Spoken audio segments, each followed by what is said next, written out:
कुछ दिनों से जिस तरह से जनता को फ्री में मिलने वाली सुविधाओं का विरोध किया जा रहा है, जिस ज़बरदस्त तरीके से विरोध किया जा रहा है, कहा जा रहा है कि अगर सरकारें जनता को फ्री में सुविधाएं देगी तो सरकारें कंगाल हो जाएंगी, देश के लिए बहुत आफत पैदा हो जाएगी, इन सारी फ्री की सुविधाओं को बंद किया जाए। इससे एक मन में शक पैदा होता है कि क्या केंद्र सरकार की आर्थिक हालत बहुत ज़्यादा कहीं ख़राब तो नहीं हो गई है। इतना ज़बरदस्त तरीके से विरोध क्यों किया जा रहा है। पिछले 70-75 साल से सरकारी स्कूलों के अंदर फ्री में शिक्षा मिलती आई है।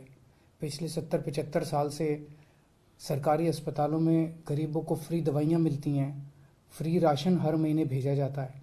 अचानक ऐसा क्या हो गया कि इन सारी चीज़ों को बंद करने की, इन सारी चीज़ों को वापस लेने की, इन सारी चीज़ों के खिलाफ इतना ज़बरदस्त विरोध क्यों पैदा हो गया। केंद्र सरकार की आर्थिक हालत ठीक तो है। अभी थोड़े दिन पहले ये अग्निवीर स्कीम लेके आए, अग्निवीर योजना। अग्निवीर योजना जब लेके आए तो कहा गया कि अग्निवीर योजना लाने की ज़रूरत इसलिए पड़ी क्योंकि सैनिकों का जो पेंशन का खर्चा है, सैनिकों का जो पेंशन का बिल है, वो इतना ज़्यादा बढ़ गया है कि केंद्र सरकार उसको बर्दाश्त नहीं कर पा रही।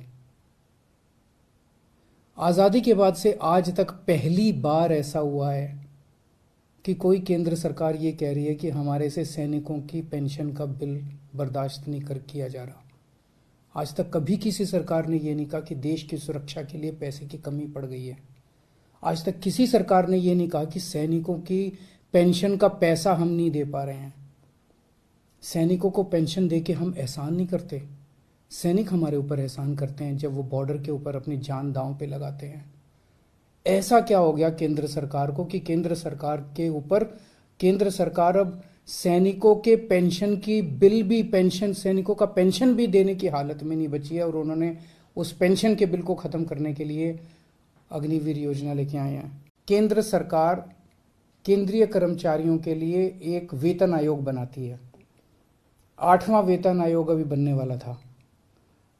8वां वेतन आयोग, केंद्र सरकार ने कहा है कि अब हम 8वां वेतन आयोग नहीं बनाएंगे। 8वां वेतन आयोग क्यों नहीं, हर 10-10 साल में बनता है। 8वां वेतन आयोग क्यों नहीं बनाएंगे, कह रहे हैं कि हमारे पास पैसा नहीं है, पैसे की कमी है। केंद्र सरकार के पास अपने केंद्र के कर्मचारियों का वेतन बढ़ाने के लिए भी पैसा नहीं बचा। कहाँ गया केंद्र सरकार का सारा पैसा। ऐसा केंद्र सरकार की इतनी बुरी क्या हालत हो गई है कि केंद्र सरकार के पास अपने कर्मचारियों को जो हर बार बढ़ाया जाता था, वेतन आयोग बिठाया जाता था, वो भी नहीं बिठा रहे। मनरेगा, देश के गरीब से गरीब आदमी जिसके घर में कुछ भी नहीं होता, उस व्यक्ति को सरकार साल में 100 दिन की दिहाड़ी का पैसा देती है। 100 दिन का काम देती है और फिर 100 दिन का पैसा देती है दिहाड़ी के हिसाब से। केंद्र सरकार कह रही है हमारे पास वो पैसा भी नहीं है देने के लिए। पिछले साल के मुकाबले इस साल उस पैसे में 25% की कटौती कर दी गई है। देश के सबसे गरीब, सबसे मजदूर आदमी, किसान मजदूर, रिमोट इलाकों में जो देश में रहते हैं, गांव में रहते हैं, वो लोग दिहाड़ी के हिसाब से साल में 100 दिन की दिहाड़ी करते थे और सरकार उनको गड्ढे खोदने का काम करते थे, कहीं कुछ सड़क बनाने का काम करते थे, उनको सरकार 100 दिन की दिहाड़ी दिया करती थी। उसमें भी कटौती कर दी गई है। सरकार कह रही है पैसा नहीं है। केंद्र सरकार जितना टैक्स इकट्ठा करती है देश भर से, उसमें से एक हिस्सा राज्यों को देती है। अभी तक ये था कि 42% उस टैक्स का हिस्सा राज्यों को देना होता था। पिछले कुछ वर्षों में ये भी घटा के 29-30% कर दिया गया है। राज्यों को जो पैसा केंद्र सरकार देती है उसकी भी कमी कर दी गई है। कह रहे हैं पैसा नहीं है। आखिर गया कहाँ केंद्र सरकार का सारा पैसा। 2014 में जितना टैक्स इकट्ठा करती थी केंद्र सरकार, उससे तो दुगना तिगुना टैक्स इकट्ठा हो रहा है आज की डेट में। ये सारा पैसा जा कहाँ रहा है। आज़ादी के बाद से आज तक अब 75 साल मना रहे हैं हम आज़ादी के। पहली बार एक गरीब आदमी की गेहूं और चावल के ऊपर टैक्स लगाया गया, खाने पीने की चीजों पे टैक्स लगाया गया है। कभी नहीं लगाया, किसी सरकार ने नहीं लगाया। सबसे क्रूर चीज है ये। एक बिल्कुल गरीब आदमी, एक भिखारी जिसका कुछ नहीं होता, वो भी मार्केट से जब गेहूं और चावल अब खरीद के लाएगा, उसको उस पर टैक्स देना पड़ेगा। किसी सरकार ने इतना क्रूर कदम नहीं उठाया था। गेहूं पे टैक्स लगा दिया, चावल पे टैक्स लगा दिया, गुड़ के ऊपर टैक्स लगा दिया, शहद पे टैक्स लगा दिया, छाछ पे टैक्स लगा दिया, लस्सी पे टैक्स लगा दिया, दही पे टैक्स लगा दिया, पनीर पे टैक्स लगा दिया। क्या जरूरत पड़ गई? क्या ऐसी क्या हालत हो गई केंद्र सरकार की कि गरीब से गरीब आदमी के खाने के ऊपर टैक्स लगाने की नौबत आ गई, जो आज तक 75 साल में कभी नहीं हुआ था।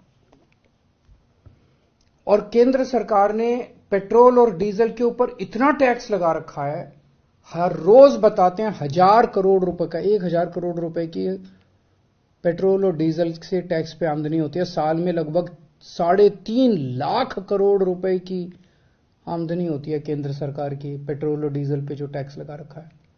कहां गया ये सारा पैसा? और अब कह रहे हैं कि सारी जितनी सुविधाएं जनता को फ्री में मिलती हैं वो बंद होनी चाहिए। सारे सरकारी स्कूल या तो बंद किए जाएं और या सारे सरकारी स्कूलों में बच्चों से फीस ली जाए, ऐसा कह रहे हैं ये लोग।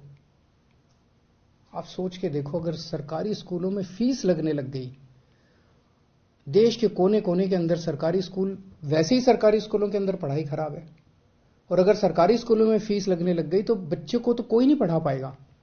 आधे से ज्यादा बच्चे इस देश के अनपढ़ रह जाएंगे। देश आगे कैसे बढ़ेगा? कह रहे हैं कि सारे सरकारी अस्पतालों के अंदर अब पैसे लगने चाहिए। सरकारी अस्पतालों में जो फ्री का इलाज होता है वो बंद होना चाहिए। सरकारी स्कूलों से मेरे को याद आया कि कई राज्य सरकारों ने अब सरकारी स्कूलों में फीस लगा भी दी है। मैंने मीडिया में खबरें पढ़ी हैं कि एक राज्य के अंदर 120 रुपए महीना फीस लगा दी है, एक राज्य के अंदर 500 रुपए महीना फीस लगा दी है। कहां से लाएगा एक गरीब आदमी 500 रुपए महीना अपने बच्चों को पढ़ाने के लिए? अब ये सारे देश के अंदर सरकारी अस्पतालों के अंदर कह रहे हैं कि सरकारी अस्पतालों में बिना पैसे दिए इलाज नहीं होगा। गरीब आदमी के पास इलाज कराने के पैसे नहीं है, वो कहां से लाएगा पैसे इलाज कराने के लिए? और जिसके पास पैसे नहीं है उसका इलाज नहीं होगा। मर जाएंगे गरीब लोग इस देश के। और अब ये कह रहे हैं कि राशन भी, फ्री का राशन भी बंद होगा। फ्री नहीं होना चाहिए, फ्री का राशन भी बंद कर देना चाहिए। 75 साल तक जितनी केंद्र सरकारें आई, किसी को ऐसा घाटा नहीं हुआ कि फ्री का राशन बंद कर दिया गया। कब से मिल रहा है फ्री का राशन? कब से राशन की दुकानें कब से हैं? अब ये फ्री का राशन भी बंद करना चाहते हैं। इन खबर चैनल को सब्सक्राइब करें।